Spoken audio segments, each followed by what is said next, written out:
क्या बोलन मन खाना को असा बिल देवणे होटल दा सर रोला मचा बैठे हाले बिल के पे कहीं दिता है ते कहीं नहीं दिता ए प्रोग्राम कौन दीती पे कौन नहीं दीती पे हाले वैसे ज्यादा ने चढ़वा भीड़ जोड़े ते बले बले बड़े पैर सारे लेकिन भाई रोला तो है बिल देवणी च रोला है मलिक जलील साहब बैठे मलिक अतीक साहब बैठे असा ही बिल मैं देसा लेकिन ओ आदा बिल मैं देसा ओ आदा बिल मैं देसा मैं आदा मैं बिल तो न देसा 1500 कैश अतीक निवास 1500 कैश अतीक निवास देदा पे जेदे भी तू दे दे पे लेकिन ओ माशाल्लाह और तेरे सब दे ना उठे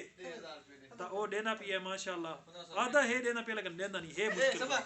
जल्दी गिनेस मोबाइल चला गए जिवें तुसा दे पे वो अल्हम्दुलिल्लाह पैसा दुते माशाल्लाह वो बड़े दिल नाल लितन चा पूछती के दितस चा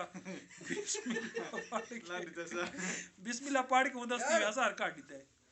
ते वो आगे भिरावा देते इवें समय खादा सजाया असा शुगर ले ता अल्हम्दुलिल्लाह लाना ते निस लिता रुपया मैं पैसे देवन करम तैयार हम देदा पिया पैसे लड़न लगे मैं नाल इवें नहीं होता ना डेरे हिसाब बिना की तो मैंने भाई असा मैं जे भी खसे नहीं तो देख सकते लाइव वीडियो है पूरे तो सब मैंने लड़न लग गए वे भाई असा कोई जबरदस्ती नहीं की थी दिल ना लेना पिया इता सा गिंदे पैसे नहीं दिता सा जबरदस्ती करा लगे नहीं मैं देंदा पिया ना इकट्ठे कोने तो पहले इंशाल्लाह नेक्स्ट वीडियो जी तो आपको इंदा दिखे ने पैसे कितने पे करेंदा देखा